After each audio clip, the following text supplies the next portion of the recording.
Ayan mga boss, isang masarap at masustansyang recipe na naman ang ating lulutuin, Pinoy style at higit sa lahat. Syempre, marami po nito sa ating mga bakuran, walang iba kundi yung puso ng saging mga boss. Ayan. At syempre, dahil wala tayong bakuran, wala tayong tanim ng saging, so bumili na lang po tayo. Ayan, meron tayong isang pirasong puso mga boss. So nauna nilinis natin, iniwan lang natin yung medyo malambot at saka natin pinakuluan. Nalagyan natin ng kunting asin at hayaan lang natin pag okay na, pag malambot na, saka natin hahanguin mga sir. Ayan. So palamigin natin, huwag natin basta-basta hiwain, mainit po yan. Pagka okay na, tanggalan natin ng pinakasubok sa ilalim. Yan. Pwede namang ihalo yun pero sa akin tinanggal. Pero optional na lang kung gusto mong tanggalin o pwede. So hiniwa natin ng paganyan mga boss.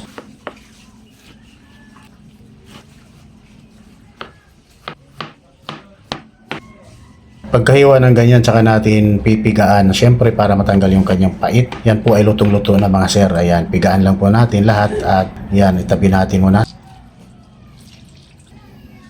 So meron tayong gata, 2 piraso, nilagyan natin ng suka, syempre para hindi mapanis kaagad yung ating lulutuin. So ayan, umpisa na po natin ginisa yung ating luya, bawang at syempre yung ating sibuyas mga sir. Ayan. Palabasin lang po natin yung ating pampalasa, yung aromatics niya, yung bango. Naglagay tayo rito ng 1 pirasong chicken cubes. Ayan, so gisa-gisa pa.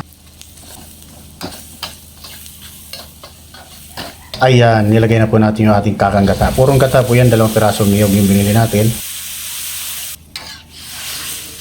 Paminta sir, siyempre pag maraming paminta mas masarap. So meron tayong 1 pirasong siling panigang at leeks pinaghalo. So nilagay na po natin at kunting patis siyempre pampalasa. Ayan, pakuloyin lang natin, lutuin natin yung gata at saka natin ilagay yung ating pritong isda mga boss. Ayan, para maglasa na po yung ating pinakasabaw natin. Ayan, at saka natin ilagay yung ating puso na pinigaan po natin kanina. At saglitan na lang yan mga sir, may luto na. So meron tayong 1 pirasong red bell pepper. Nilagay na rin po natin, yan po ay pampalasa, siyempre pampabango, pampasarap. Ayan.